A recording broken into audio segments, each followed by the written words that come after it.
Hello students, this is Bharat Banji here. In class 12 physics, we are going to learn today the electrostatic potential energy of a charge system.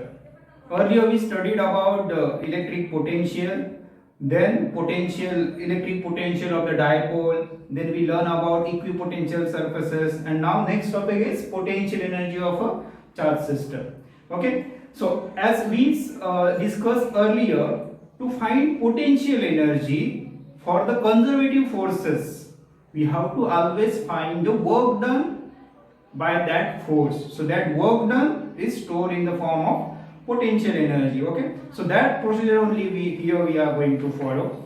For that, you should know the basic concept of electric potential, that is electric potential is equal to work done upon charge. Okay, second thing is we need to know that is here potential due to point charge is kq by r. These factors or these terms we already discussed in previous classes. Okay, so first we will discuss the definition. So see the definition. In simple words, we can say that amount of work done in assembling the charges at their locations by bringing them from infinity is called electrostatic potential energy. Okay, so how much amount of work done is required to assemble a charge system at particular locations against electrostatic force. Okay, so electrostatic force is not mentioned here, but you should remember that all this work done should be against electrostatic force. Okay, so that work done is equal to your electrostatic potential energy. Okay, now before discussing the next topic, sometimes the questions or numericals may ask how much energy is required to separate the charge system or separate the charges at infinite distance. So in that also you have to use same concept, means whatever work done is required to assembling the charges, so that much work is required, minimum work is required to separate the charges. Okay, so this concept you have to remember in numericals also. Here we can discuss number of charge system. So first we will consider the potential energy of one charge system. Okay, so now here we have the coordinate system. So there is no charges present right now. Okay, so remember the definition of the potential energy, that is amount of work done in assembling a charge system at their locations from bringing it from infinity. Okay, so I want to bring a unit positive charge from infinity. Let's say it is q1. Okay, so because of there is no existence of other charges, the repulsive force acting on this is 0. If force is 0, so work done to bring it against that electrostatic force will be also 0, because F is equal to, work done is equal to force into displacement. If force is 0, work done is also 0. If work done is 0, then obviously the potential energy is also 0. So potential energy of one charge system is 0. Okay, so this is your equation number 1. Second thing we can discuss is potential energy of two charge system. Okay, so when we are discussing the two charge system, so first charge is already there, that is q1. Okay, now I want to bring the other charge, let's say at this point, and it is at the position vector r2. Okay, so I want to bring the other charge, let's say it is q2, from infinity over. Okay, so by the vector algebra we can say that this position vector is r1, this position vector is r2, say then this is your r1, 2 vector. Okay, that you remember. Okay, now see this next. Now to bring q1 charge, before there is no other charges, so force is 0, work done is 0, potential energy is 0. Okay, now when I want to bring the second charge q2 from infinity, the first charge is already there, so both are being positive charges, so q1 will repel q2, and against that we want to bring the charge. Okay, so first we should discuss the potential of charge q1 at q2, at the location of q2. Let's say this is your point A, so at point B, the potential due to charge q1, we can say that it is v1 is equal to k q1 upon r12. This we already discussed in the first class, that is potential due to a point charge. Okay.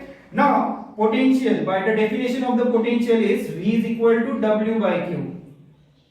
This you already remember. So if I want to find work done, we have to find product of v into q. Okay. So the work done to bring the second charge should be equal to, by this formula, potential due to first charge into the charge which has to be bringing from infinity, that is q2. Okay, so if you substitute this value over here, so this will become k q1 q2 upon r12.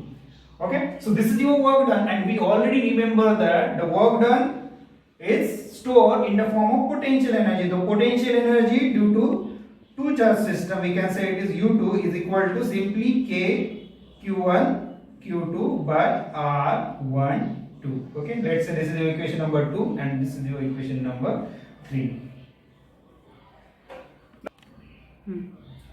Now in exam, if they ask how much work is required to separate two charge system, okay, so you have to, in that case also you have to use this formula only, that is K Q1 upon Q1 Q2 upon R12.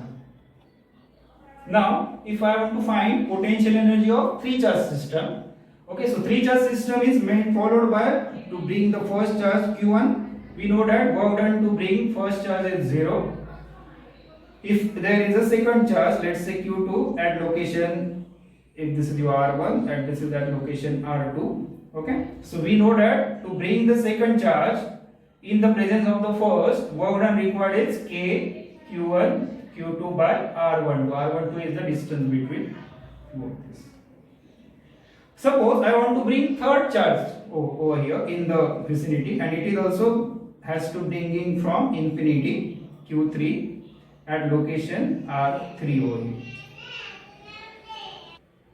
So when I want to bring the third charge, now there already two charges are present, that is Q1 and Q2. So it has to do work against charge Q1 and it has to do work against charge Q2 over here. So we can say that Q13, that is amount of work done required to bring the third charge against charge Q1. Okay, so by this formula, so when we want to bring second charge in the presence of first, we require K Q1 Q2 by R12. So this formula will become K Q1, which charge we have to bring, that is Q3 upon R13. So R13 is the position vector between 1 and 3 charge, okay, Q1 and Q3. Similarly, Q3 charge need to do work against charge Q2 also. So we can say that the work done against charge Q2 we require, that is potential due to charge Q2 at R3 is K Q1 Q2 by K Q2 by R23 into which charge you have to bring, that is third charge, that is Q3 over here. Okay. Now when I want to find the potential energy of this charge system, so that U should be equal to summation of all these work done to bring first charge, work done to bring the second charge, work done to bring the third charge. Okay, so that we can say that U is equal to W1 plus W12 plus W13 plus W23, because in the definition we already discussed that amount of work done required in assembling a charge system.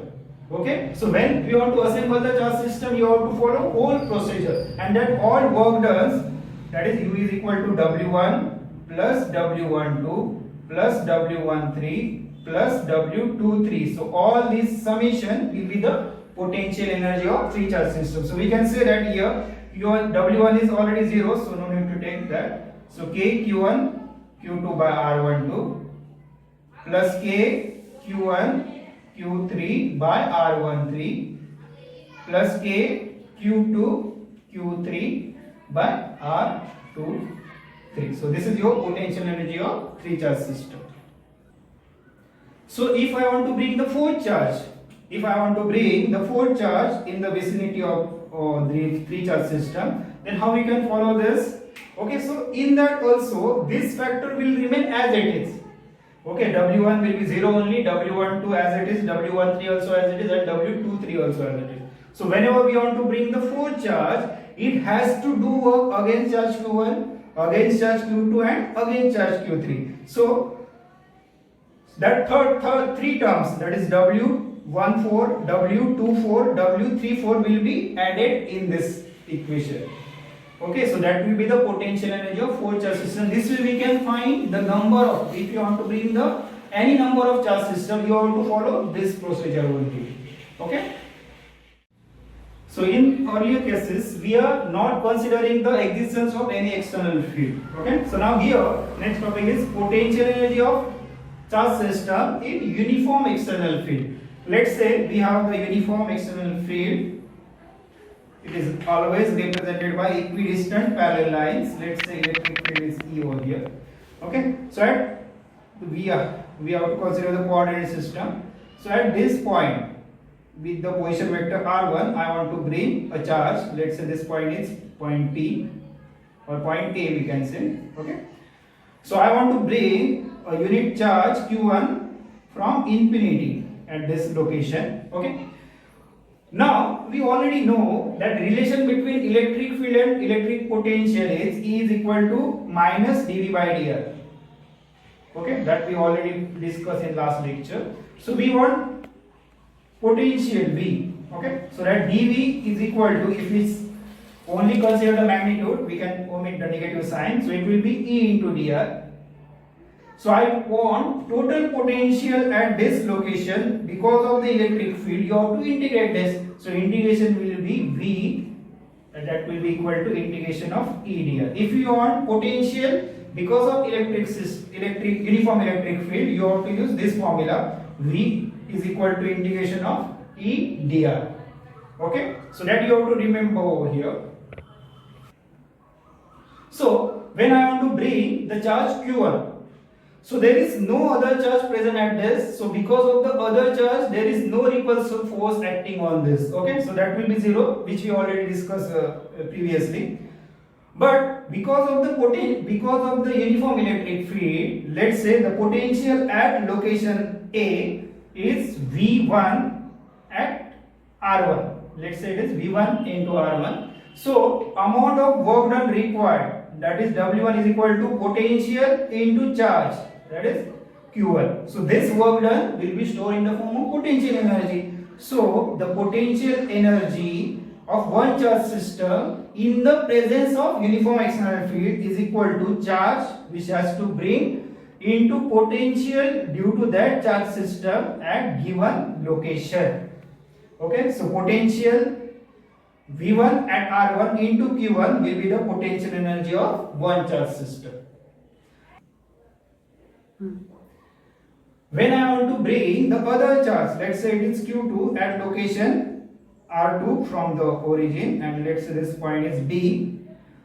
Okay, so in that case W2 will be equal to, first, the potential energy, the amount of work done to bring that charge against charge Q1, that will be equal to K Q1 Q2 by R12, that is potential into the charge, same, plus the amount of work done required against that uniform external field. So using this relation only, so that will be equal to V2, that is potential at R2 into the charge which has to bring, that is Q2. So this much is work done required to bring the second charge.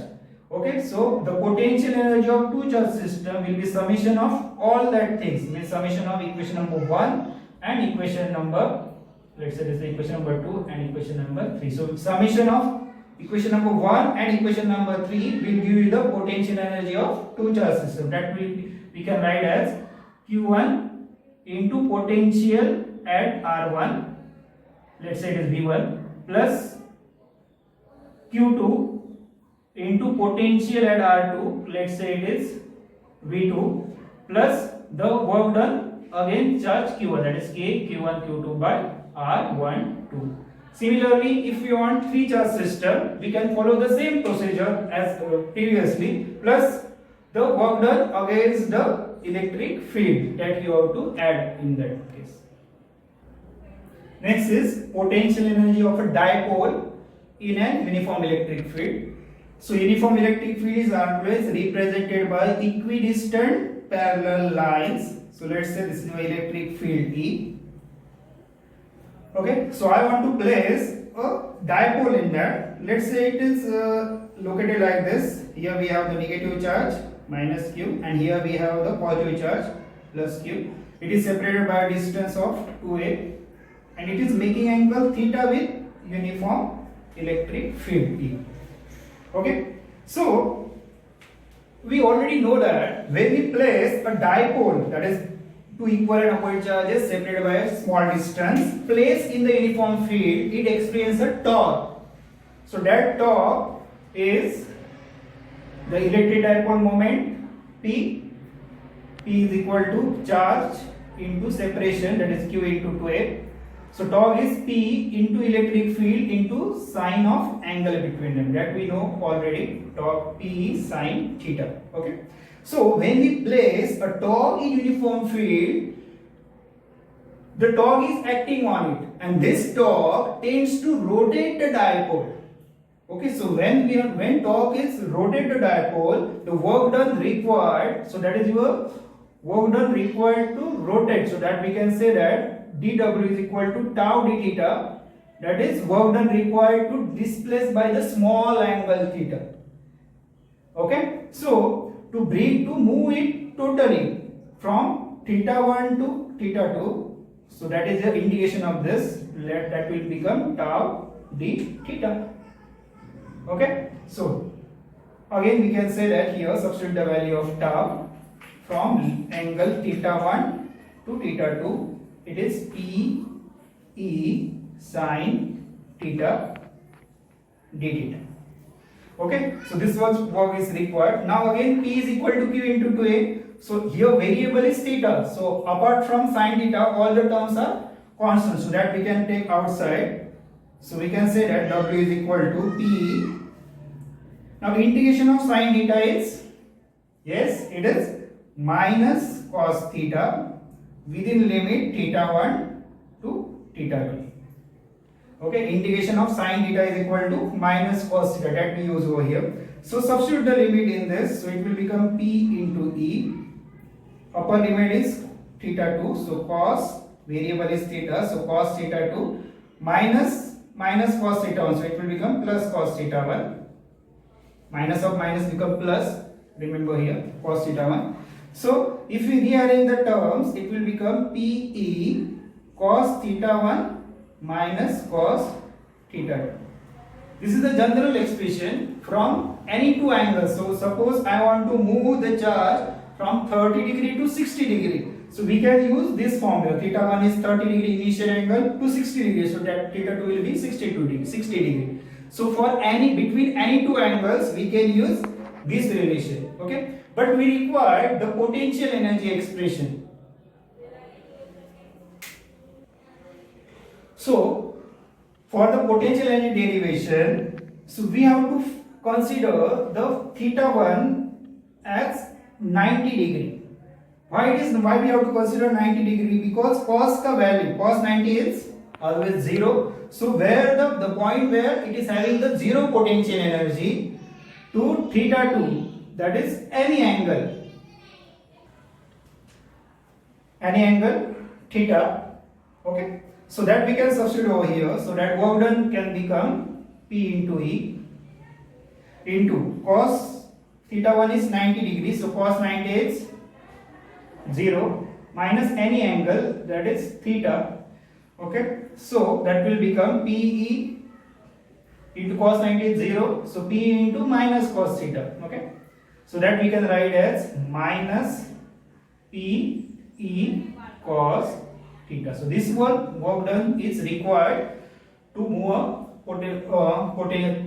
electric dipole. Okay. So the work we require the potential energy. So potential energy of the dipole in a uniform electric field is minus PE cos theta. Okay, so this expression you have to use. So here we can say that the magnitude of electric dipole moment, the magnitude of electric field into cos of angle between them.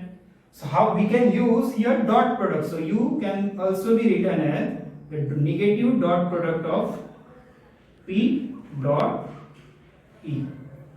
Okay. Many students have the doubt in the substituting the value of theta 1 and theta 2. Okay. So if we express this, if you use this equation, that potential energy general expression is minus P cos theta. Okay, so when we are substituting the value of 90 degree over here, so u is equal to 0. Okay, so potential energy, zero potential energy to any particular angle, whatever amount of work done we require, so that is your potential energy. Okay, so you have to always remember to substitute the limit. Theta 1 is 90 degree and theta 2 is any angle that you have to rotate, that is theta degree. Okay, and if they given the two angles theta 1 and theta 2, you have to use this expression only. Now we can discuss three special cases. Case 1 is when theta is equal to 0 degree, means dipole is aligning like this. Okay, so electric field and dipole both are in the same direction, so theta is equal to 0. So that time potential energy u is equal to, if you put 0 over here, cos 0 is 1, so u is equal to minus P into E. Okay, so this case is considered as a stable equilibrium. This case is considered as a stable equilibrium. So equilibrium cases we discuss in class 11. Second case we can consider, that is theta is equal to 180 degree. 180 degree means electric dipole moment is like this, means P is in this direction and E is in this direction. That time theta is equal to 180 degree or pi radian. So if cos 180 is minus 1, so this minus 1 into minus 1, so u will become plus P into E. So potential energy is maximum. So when potential energy is maximum, it will be considered as unstable equilibrium. Unstable equilibrium. And third case we can consider, that is when theta is equal to 90 degree. So when theta is equal to 90 degree means electric dipole is existed like this. P is like this, E is like this. So theta is equal to 90 degree and cos 90 is, yes, it is 0. So u is equal to 0. System is not in equilibrium.